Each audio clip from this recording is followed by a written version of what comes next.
எம்ஜிஆர் அவர்கள் வந்து யாரையுமே குறிப்பிட்டு இவர் தான் என்னுடைய வாரிசுன்னு சொல்லலை. 10 படங்களுக்கு மேலே விட்டு கொடுத்தார். முந்தானை முடிச்செல்லாம் வந்து அவ்வளோ பெரிய மகா விக்டரி அது. இப்போ பாரதிராஜாவுக்கும் ஒரு பின்னாடி ஒரு சரிவு காலம் வந்த மாதிரி இவருக்கும் வந்து ஒரு கட்டத்தில் இவர் ஒரு தனியாக ஒரு கட்சி ஆரம்பித்தார். அந்த கட்சி ஆரம்பித்த போது தான் அவன் அப்போ அதை பற்றி அவர் பேசும்போது கான்ட்ரவர்ஷியலாக ஒன்று பேசிட்டார். திமுக பெற்றார்னு நினச்சி தான் அவர் திமுகவில் இணைஞ்சார். அவர் எந்த பதவியெல்லாம் எதிர்பார்த்து அரசியல் ரீதியாக அவருக்கு பெரிய அளவுக்கு இல்லை.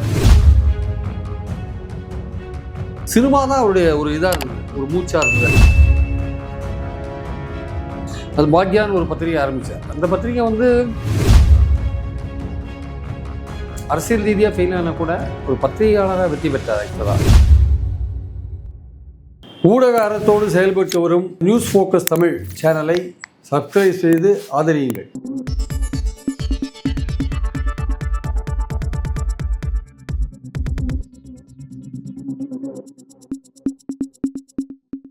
நேயர்களுக்கு வணக்கம். இன்றைக்கு நம்முடன் மூத்த பத்திரிகையாளர் திரு பிரியன் சார் அரசியல் பேச இணைந்திருக்கிறார். வணக்கம் சார். வணக்கம் சார். சார், நீங்கள் இன்றைக்கு அரசியல் சார்ந்த ஒரு விமர்சகராகவும் அரசியல் சார்ந்த பத்திரிகையாளரும் பயணிச்சுட்டு இருக்கீங்க. இதுக்கு முன்பு வந்து நீங்கள் சினிமா சார்ந்த துறையில் வந்து நீங்கள் பத்திரிகையாளராக ஒர்க் பண்ணிட்டு இருந்தீங்க. ஸோ அதனால் உங்கள்கிட்ட அந்த கேள்வி கேட்குறேன். காலையிலே வந்து ஒரு அதிர்ச்சிகரமான செய்தி என்னென்னா, பிரபல இயக்குனர் மற்றும் ஒரு திரைப்பிரபலம் பாக்யராஜ் அவர்கள் மறைஞ்சிட்டார் அப்படிங்கிற விஷயம். சில நாட்களுக்கு முன்பு தான் அவருடைய குருவான பாரதிராஜா மறைந்தார். இப்போ அடுத்த உடனே ஷார்ட் பீரியடில் இவரோட மரணம் திரையுலகில் பெரிய அதிர்ச்சி ஏற்படுத்தியிருக்கு. நீங்கள் பாக்யராஜோட நேரடி அனுபவம் உங்களுக்கு இருக்கா? அவரை பற்றிய நினைவுகளை கொஞ்சம் பகிர்ந்துக்கோங்க சார்.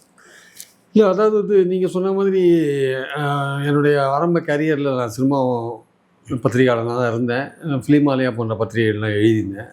நான் வந்து பாலு மகேந்திரா, பாரதிராஜா போன்றவர்கள் மாதிரிலாம் இன்டர்வியூலாம் பெரிய பெரிய இன்டர்வியூலாம் நம்ம பண்ணியிருக்கோம். பெரிய லென்த்தி இன்டர்வியூஸ்லாம் பண்ணியிருக்கோம்.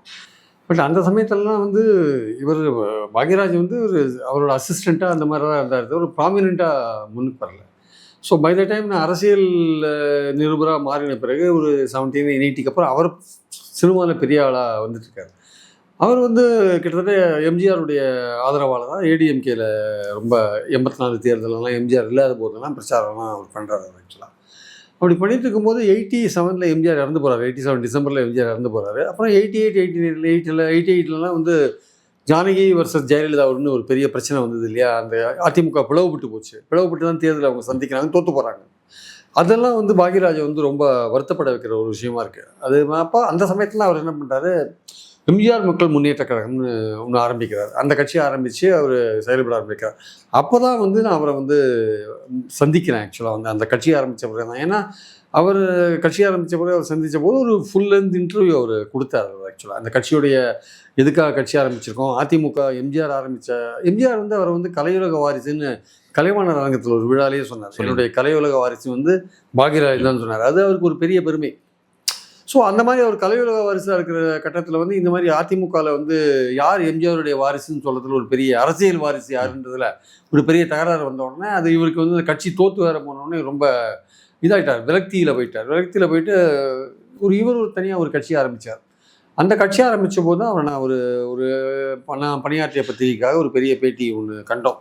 அந்த பேட்டியில் வந்து அவர் முக்கியமாக சொன்ன விஷயம் என்னென்னா வந்து இந்த அதிமுக இந்த மாதிரி பிளவுபட்டு போயிருக்கிறது வந்து கட்சிக்கு நல்லது கிடையாது.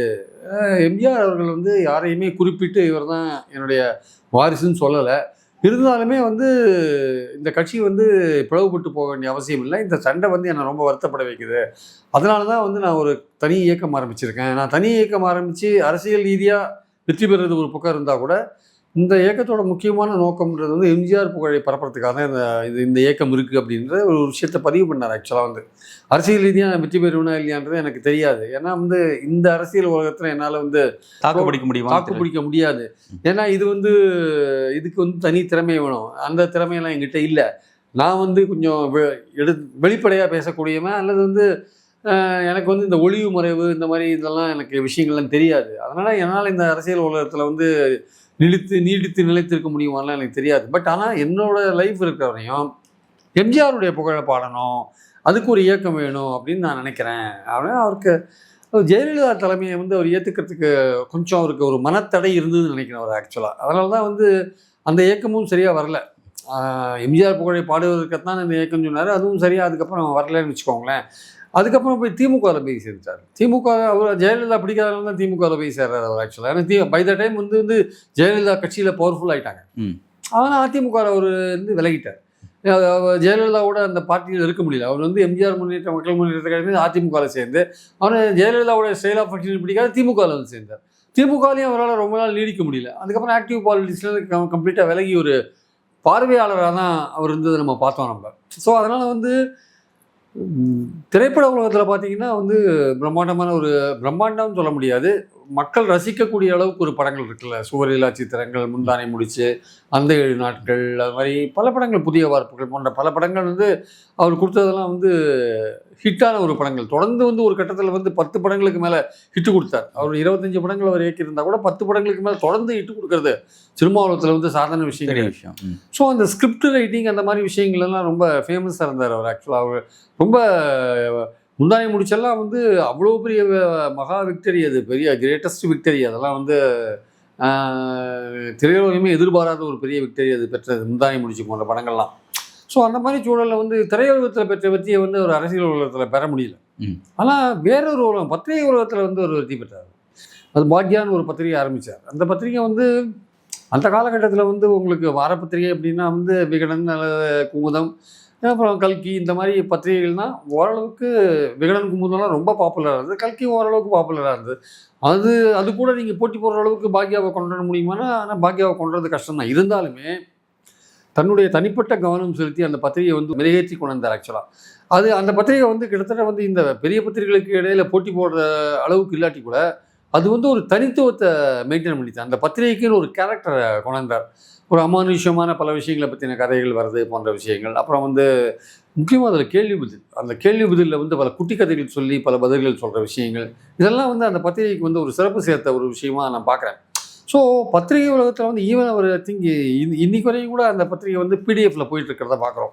அது ஏன்னா காலப்போக்கில் எல்லா பத்திரிகைகளும் வந்து விற்பனைகள் குறைஞ்சி ஒரு மாதிரி அன்பாப்புலர், சோசியல் மீடியா வந்த பிறகு எல்லாமே எலக்ட்ரானிக்ல போன பிறகு எல்லாமே பிரிண்ட் மீடியா கொஞ்சம் அடி வாங்கின பிறகு, வார பத்திரிகைகள்லாம் ரொம்ப அடி வாங்கின பிறகு அவங்களெல்லாம் பாக்யாவையும் அதுவும் யூஸ்வலாக அடி வாங்கிடுது. அதனால் ரொம்ப பெரிய அளவுக்கு நடத்த முடியல. இருந்தாலுமே அது பிரிண்ட் எலக்ட்ரானிக் மீடியாவில் வந்து அது போகிறத நம்ம பார்க்குறோம், பிடிஎஃபாக போகிறதெல்லாம் பார்க்குறோம். ஸோ அப்படி இருக்கும்போது அந்த பத்திரிகை வந்து ரொம்ப சிரமம் எடுத்து அவர் நடத்தினார். அது வந்து ஒரு தனித்துவமான ஒரு பேர் அதை வந்து பெற்றுது. அது வந்து அதுக்குன்னு ஒரு ரசிகர் பட்டாளத்தை அது உருவாக்கிட்டு அது வந்து ஒரு நல்ல அளவுக்கு ஒரு விற்பனையை வந்து உச்சக்கட்டத்தில் ரீச் பண்ணித்தார் ஆக்சுவலாக. அவர் வந்து அந்த பத்திரிகையை வந்து தனிப்பட்ட முறையில் அதை வந்து கவனம் செலுத்தி அதை வந்து ஒரு பார்த்துட்டார் பத்திரிகையை.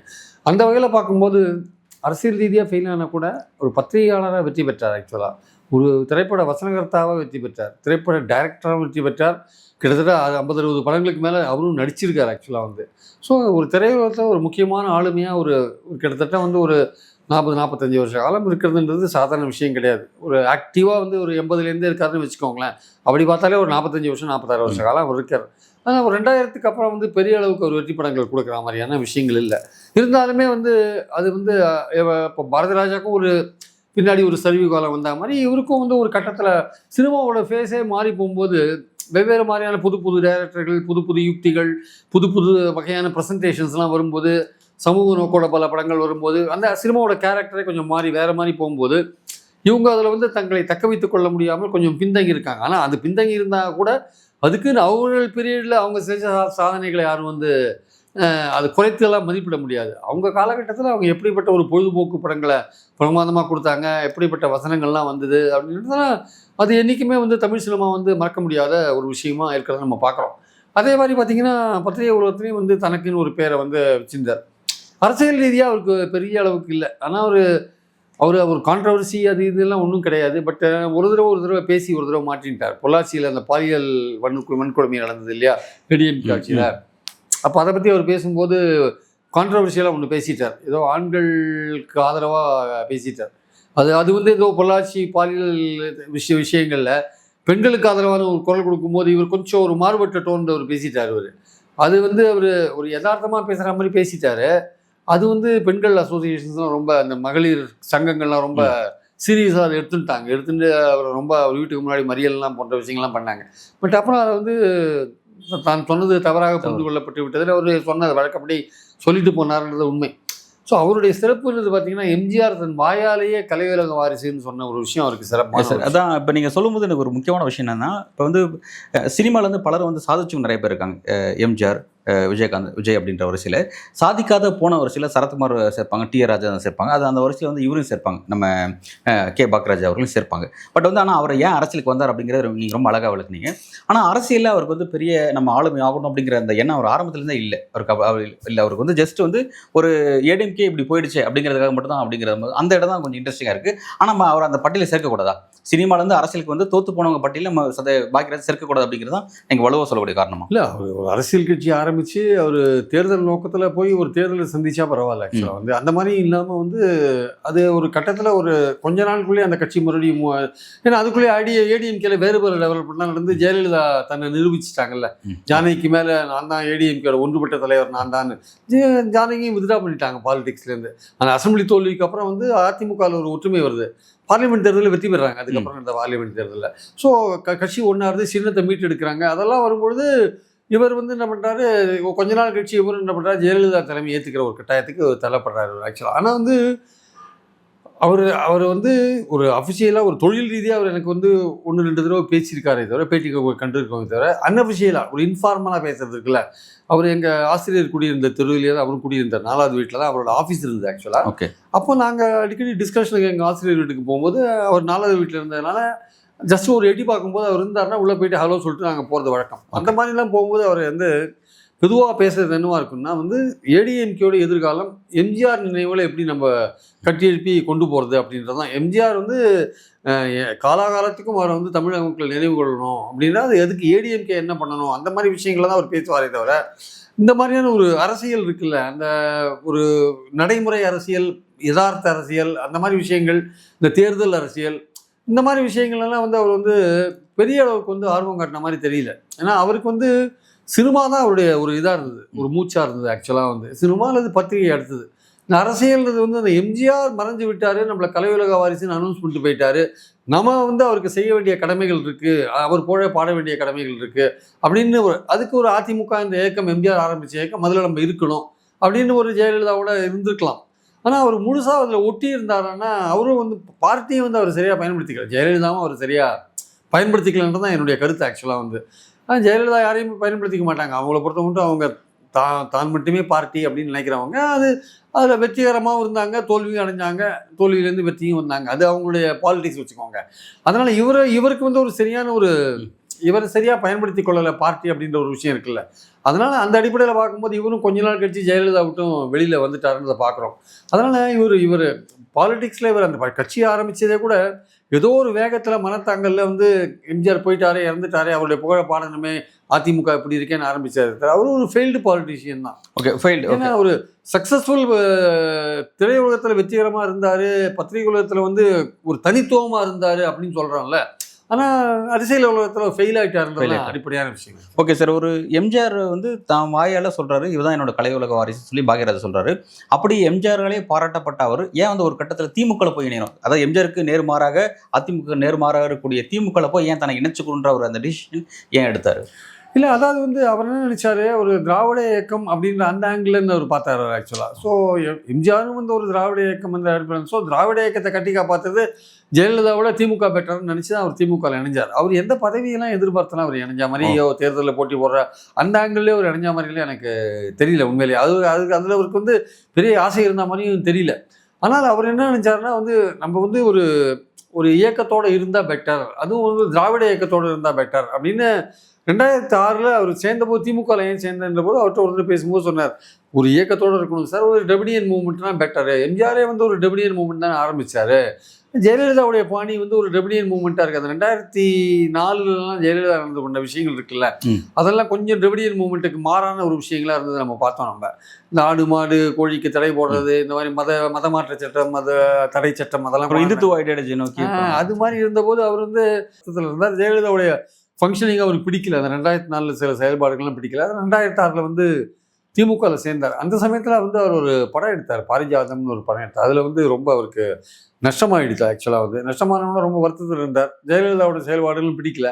அதுக்கப்புறம் கலைஞர் அவருக்கு வந்து கொஞ்சம் ஓரளவுக்கு ஏதோ உதவி பண்ணார் நினைக்கிறேன். ஸோ திமுகவில் போய் சேர்ந்தார். திமுகவில் சேர்ந்ததுக்கு காரணம் கலைஞர் பண்ண உதவி மட்டுமல்ல, அது திராவிட இயக்கத்தில் இருக்கணுன்ற ஒரு நோக்கத்திலையும் போய் சேர்ந்ததா என்கிட்ட ஒரு தடவை கேஷுவலாக பேசும்போது சொன்னார் அவர் ஆக்சுவலாக. பட் அங்கேயும் திமுகலையும் அவர் எதிர்பார்த்த அளவு வந்து அவரை சரியாக பயன்படுத்திக்கல ஆக்சுவலாக. ஓகே, அங்கேயும் அவர் ஜெயலலிதாவும் சரியாக பயன்படுத்திக்கல, திமுகவும் சரியாக பயன்படுத்திக்கல. அதனால இவருக்கும் வந்து அந்த அரசியல்ல வந்து தாக்கு பிடிக்கிற அளவுக்கோ இல்லை காக்கா பிடிக்கிற அளவுக்கோ அந்த மாதிரி போய் ஒருத்தர் வீட்டு வாசல்ல இருக்கிறது இந்த மாதிரி விஷயங்கள் அது அவருக்கும் பிடிக்கல சரியா ஆக்சுவலா. அதனால நம்மளுடைய திறமை அறிஞ்சு நம்மளை பயன்படுத்தினா பரவாயில்லன்ற லெவலில் இருந்தாரு. அவங்களும் வந்து இவர் இருந்தாலும் பரவாயில்ல இல்லாட்டியும் பரவாயில்ல அப்படின்ற மாதிரி அவங்களும் இருந்தார். அதனால இவருக்கு வந்து பெரிய அளவுக்கு வந்து அந்த இயக்கங்கள் ஈடுபாடு இல்லை, ஏதோ இருக்கோன்ற அளவில் இருந்தாரே தவிர மற்றபடி அவங்களும் இவரை பயன்படுத்திக்கல. இவரும் வந்து தன்னை வலிந்து போய் முன்னிறுத்தி கொண்டு என்னை பயன்படுத்திக்கோங்கன்னு சொல்கிற அளவுக்கு இவரும் இல்லை ஆக்சுவலாக. அதனால் வந்து அது ஒரு ஃபெயில்டு அட்டம்ப்டாக போயிடுச்சு ஆக்சுவலாக. புரிஞ்சுக்க முடியுது சார். இப்போ அவர் நடித்த படங்களில் அரசியல் பேசின படம் ஏதாவது உங்களுக்கு நினைவு இருக்கா? கொஞ்சம் அரசியல் ரீதியான அவருக்கு அந்த மாதிரி சித்தாந்தம்னா ஒரு தெளிவு இருக்குது அப்படிங்கிற மாதிரி நீங்கள் எதாவது பார்த்துருக்கீங்க? அவர்தான் பொழுதுபோக்கு படங்கள் தான். பாக்யராஜை பொறுத்த மட்டும் வந்து முழுக்க முழுக்க ஒரு பொழுதுபோக்கு படங்கள் தான். சில இடங்களில் வந்து 1-2 வசனங்கள் வந்திருக்கலாமே தவிர சில டைரக்டர்ஸ் மாதிரி ஒரு சமூக பிரச்சனைகளை எடுத்து முழுசாக ஆராய்ஞ்சு படம் எடுக்கிற மாதிரி விஷயங்கள்லாம் அவர் வந்து பண்ணது கிடையாது. அவர் வந்து பெரும்பாலும் பொழுதுபோக்கு படங்கள், குடும்பத்தில் ஏற்படுற பிரச்சனைகள், அப்புறம் காதலில் ஏற்படுற பிரச்சனைகள், இந்த மாதிரி அதாவது கொஞ்சம் ஹியூமர் கலந்து சொல்கிற விஷயங்கள் இருக்குல்ல, அது அவருடைய படங்களில் ரொம்ப இருக்கும். அந்த ஒரு அப்பாவித்தனமாக நடிக்கிற விஷயங்கள், இயல்பாக பேசுகிற விஷயங்கள், வசனங்களை பேசுகிற விஷயங்கள், அந்த டைமிங் டயலாக்ஸோட டைமிங்ஸு இது. அப்புறம் கொஞ்சம் அவர் மேலே ஒரு கம்ப்ளைண்ட் உண்டு, கொஞ்சம் அந்த முந்தானி முடிச்சல ஆபாசமாக அந்த முருங்கைக்காய் விஷயங்கள்லாம் வச்சதுனால கொஞ்சம் ஆபாசமாக இருக்குது அப்படின்ற மாதிரியான இருந்தால் கூட அது ஒன்றும் அந்த சமயத்தில் பேசப்பட்டதே தவிர மற்றபடி வந்து ஒரு குடும்ப படங்களுக்கான ஒரு பொழுதுபோக்கு படங்களுக்கான ஒரு டைரக்டராக தான் அவர் பெரும்பாலும் இருந்தார்ன்றது என்னுடைய கருத்து ஆக்சுவலாக. நல்ல சார், மறைந்த பாக்யராஜ் பற்றி ரொம்ப சுவாரஸ்யமான ரொம்ப சுருக்கமான ஒரு சின்ன ஒரு நினைவுகளை பகிர்ந்துட்டீங்க. உங்களோட கருத்துக்கு நன்றி.